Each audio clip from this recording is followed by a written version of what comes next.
새벽에 12시를 깨우는 조동환 목사가 있습니다. 낙심의 계절을 건너는 법.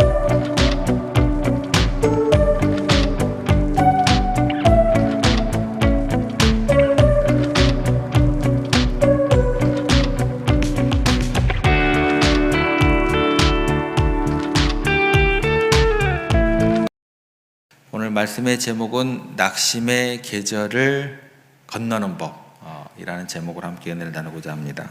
우리가 살아가면서 수없이 많은 벽들을 만나게 됩니다. 특별히 내가 무언가를 열심히 노력을 했는데, 선한 의도를 가지고 최선을 다했는데 돌아오는 결과가 냉담할 때 우리가 더욱 실망하게 되는 거죠. 한 청년이 있었습니다. 새 직장에서 9개월을 보냈습니다. 그 청년은 크리스찬이었습니다.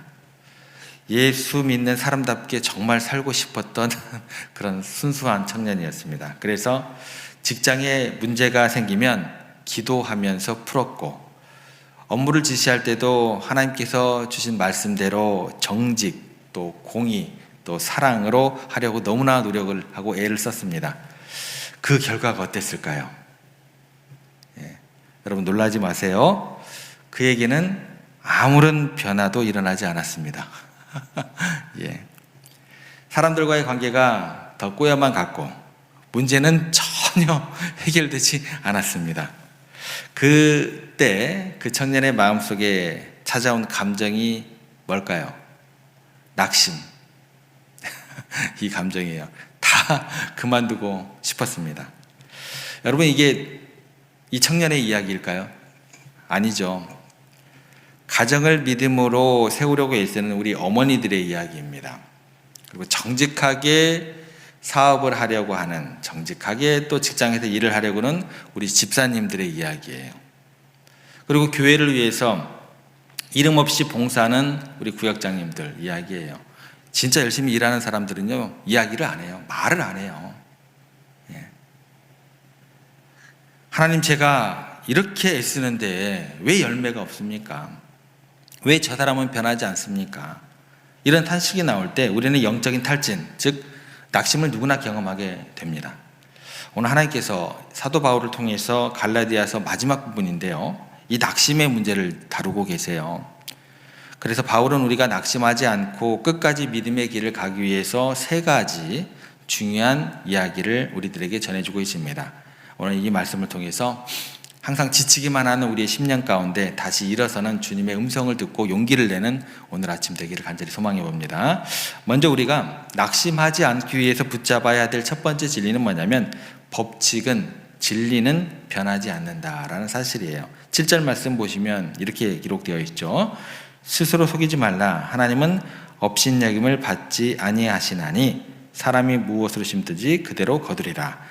사도 바울이 어쩌면 좀 무서운 경고로 시작을 하게 됩니다. 스스로 속이지 말라. 이게 무슨 뜻이 될까요?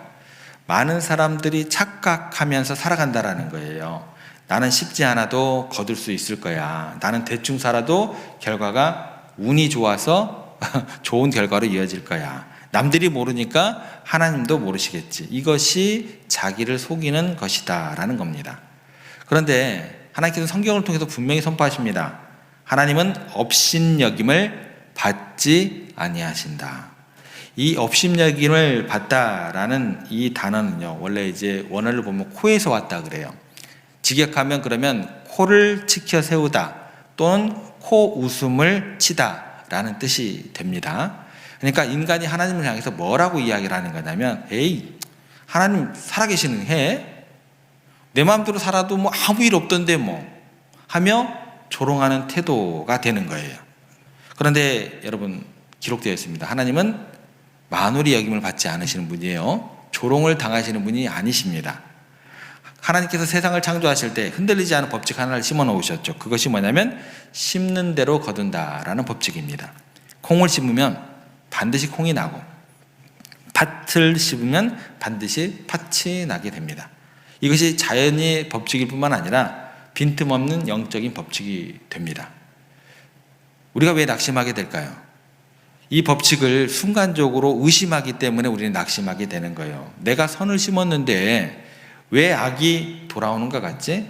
아니, 저 사람은 악을 심었는데 왜 잘 되는 것 같지? 여러분, 여기에서 성경이 이야기하는 것은 뭐냐면 속단하지 말라는 거예요. 아직 거둘 때가 되지 않았을 뿐 심겨진 씨앗은 반드시 그 종류대로 열매를 맺게 된다라고 주님께서 성경을 통해 말씀하십니다. 또 이런 말씀도 하세요. 우리의 기도는 하나도 땅에 떨어지지 않고 심겨졌다라고 말씀도 해주세요. 또 이런 얘기도 하세요. 여러분의 헌신은 하늘 창고에 심겨졌다라고도 하십니다. 또 이런 얘기도 하십니다. 여러분이 흔들릴 음모는요, 하나님의 병에 담겨져 심겨졌다라고도 하십니다. 하나님께서 정확하신 분임을 계속해서 성경을 통해서 말씀해 주고 계십니다. 이 사실을 우리가 믿을 때 우리는 억울함에서 벗어날 수 있는 그 근거를 갖게 될 수 있다라는 거 기억하시기를 부탁을 드립니다. 그렇다고 했을 때 이 법칙을 아는 우리들이 이제 어떤 것을, 무엇을 심어야 할까라는 질문에 우리가 쳐야 하게 됩니다. 본문 8절 말씀에 보면 우리 인생에 두 종류의 밭이 있다고 이제 이야기를 해주세요. 8절 보시면 자기의 육체를 위하여 심는 자는 육체로부터 썩어질 것을 거두고 성령을 위하여 심는 자는 성령으로 영생을 거두리라. 우리가 이 믿음 가운데서 법칙에 대한 믿음 가운데 선택을 해야 돼요. 육체의 밭이냐 성령의 밭이냐, 이 선택을 해야 된다는 거죠. 육체를 위하여 심는 것은 뭐가 될까요? 육체는 단순히 우리 몸을 의미한다라고 이렇게 단편적으로 생각하시면 안 됩니다. 타락한 인간의 본성, 하나님을 떠난 이기적인 욕망, 이것까지 다 포함하시면 좋겠습니다. 그러니까 순간의 쾌락을 위해서 시간을 쓰는 거예요. 나의 명예와 자존심을 세우기 위해서 물질을 쓰는 것, 미움과 분노의 말을 쏟아내는 것, 이게 다 육체를 심는 행위가 되는 겁니다. 그 결과가 뭐라고 나오냐고 우리가 보면 알 수 있죠. 썩어질 것을 거둔다, 부패하고 소멸한다는 뜻이 되는 거죠. 아무리 화려해 보여도요, 육체를 위해 심는 모든 것은 결국 뭐예요? 좀 과감하게 또 과하게 얘기하면 쓰레기예요. 쓰레기. 허무함으로 끝이 난다라는 겁니다. 반대로 그러면 성령을 위하여 심는다라는 것은 뭐예요? 성령의 소욕을 따라 사는 삶이다라고 기록되어 있죠. 그러니까 이거는 뭐냐면 힘들어도 말씀을 따라 순종하는 것. 내 감정은요, 분노로 가득 차 있지만 주님 때문에 그냥 참아내는 거예요. 그냥 들어주는 거예요. 크게 진리에서 벗어나지 않으면 뭐가 문제가 돼요. 아무렇지도 않아요. 막 해가 거꾸로 뜨지 않아요. 들어주는 거예요. 주님 때문에 참아내는 거예요. 그냥 웃어주는 거예요. 아무도 알아주지도 않아도 그냥 나는 성실하게 내가 맡은 일을 하해 나가는 거예요. 이게 뭐예요? 성령의 밭에 씨를 뿌리는 것. 그 결과는 뭘까요? 성령으로부터 영생을 거두리라. 또 영생이라고 딱 얘기하면 여기서 우리가 어떻게 접근을 하게 되냐면 죽어서 천국 가는 것 이렇게만 생각을 해요. 근데 이게 아닙니다. 성경에서 말하는 영생은 하나님의 생명 그 자체까지 포함을 시켜야 돼요. 무슨 얘기냐면 지금 이 땅에서 맛보는 하나님과의 깊은 교제, 내면의 평강, 또 그리고 장차올 영원한 상급, 이 모든 것들을 포함한다라고 생각을 하셔야 됩니다. 그러면 이제 우리가 이제 스스로에게 질문을 한번 해보셔야 돼요. 오늘까지 우리의 시간과 물질 그리고 에너지가 썩어질 육체의 밭으로 흘러가고 있지는 않았을까? 순간순간 그렇게 넘어가고 있지는 않았을까? 그렇다고 했을 때 우리가 결단을 해야겠죠. 주님, 내가 비록 지금은 힘들어도 영원히 남을 성령의 밭에 씨를 뿌리겠습니다. 이렇게 결단을 해야 될 것 같습니다. 이 결단이 있는 우리들에게 하나님께서 반드시 생명의 열매를 주실 줄 믿습니다. 이제 마지막으로 가장 힘들어하는 부분입니다. 목사님, 저는 성령을 위해 심었습니다. 기도도 했고 사랑도 베풀었습니다. 그런데 왜 아직도 제 삶은 한겨울입니까? 이 질문에 대해서 사도 바울이 9절에 이제 조금 더 결정적인 대답을 해줍니다. 우리가 선을 행하되 낙심하지 말지니 포기하지 않으면 때가 이름에 거두리라. 여기서 낙심을 이기는 두 가지 핵심 단어가 나옵니다. 그게 뭐냐면 낙심하지 말지니라는 단어예요. 이 단어 낙심이라는 것은 나쁜이라는 단어하고 대단한 단어가 합쳐진 단어라고 합니다. 직역하면 악해지다, 또 지쳐서 나자빠지다, 뭐 이런 뜻이 되겠죠. 우리가 그래서 왜 선을 행하다 왜 악해지는지, 보상을 기대했는데 보상이 없으니까 마음이 삐뚤어지는 거죠. 나도 이제 착하게 안 살아. 이렇게 되더라는 거예요. 끝까지 낙심하지 않고 낮아빠지지 않는 게 중요한데 그냥 선을 가다 악해져 버리더라는 거예요. 에이, 보상을 기대했는데 없으니까 나 그냥 대충대충 살 거야. 그렇게 마음 삐뚤어지는 것. 나도 세상 방식대로 살 거야. 이것을 뭐라고 해요? 이걸 낙심이라고 하는 겁니다.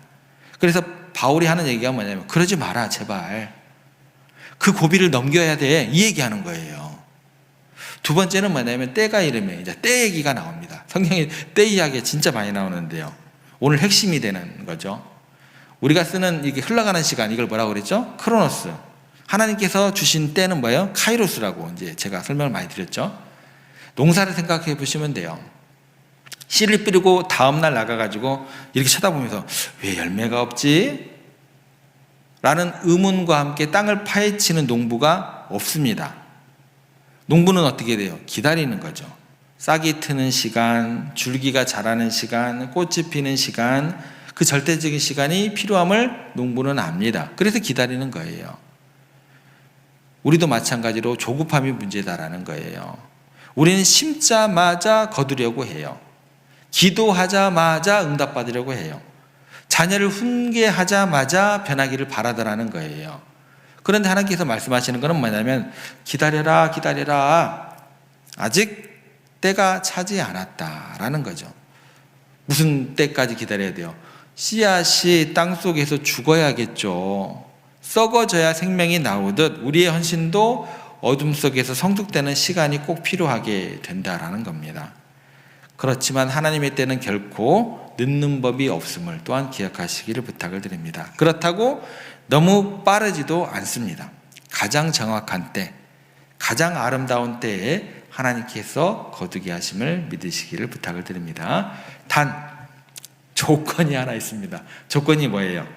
포기하지 아니하면. 그죠? 원문에는 이걸 뭐라고 얘기하냐면 긴장을 풀지 않으면, 쓰러지지 않으면 이라고 되어 있습니다. 그러니까 여러분이 겪고 있는 고난은 실패의 과정이 아니고 열매가 맺히기 위한 숙성의 시간임을 기억하시길 바랍니다. 말씀을 정리합니다. 오늘 여러분들을 낙심하게 만드는 것이 무엇인지 한번 곰곰이 한번 생각해 보시기를 바랍니다. 끝이 보이지 않는 질병입니까? 아니면 변하지 않는 사람의 관계입니까? 노력해도 제자리 걸음인 것 같은 여러분의 일상의 일들, 또 사업이십니까? 이때 사탄이 우리에게 매일매일 다가와서 속삭일 겁니다. 야, 그만해. 이렇게 매일매일 속삭일 거예요. 야, 다 소용없어. 뭐 하고 있어 지금? 그냥 포기해. 라고 속삭이실 거예요. 근데 오늘 성령님께서 말씀을 통해 우리에게 확신을 주십니다. 심은 대로 거둔다. 성령을 위해 심는 자는 반드시 영생을 거둔다. 하나님의 때가 되면 반드시 거둔다. 이 약속 믿으셔야 돼요. 꼭 믿으셔야 됩니다. 우리는요, 결과를 만들어내는 사람이 아닙니다. 우리는 그저 묵묵히 심는 사람들입니다. 자라게 하시고 거두게 하시는 분은 우리 하나님이십니다.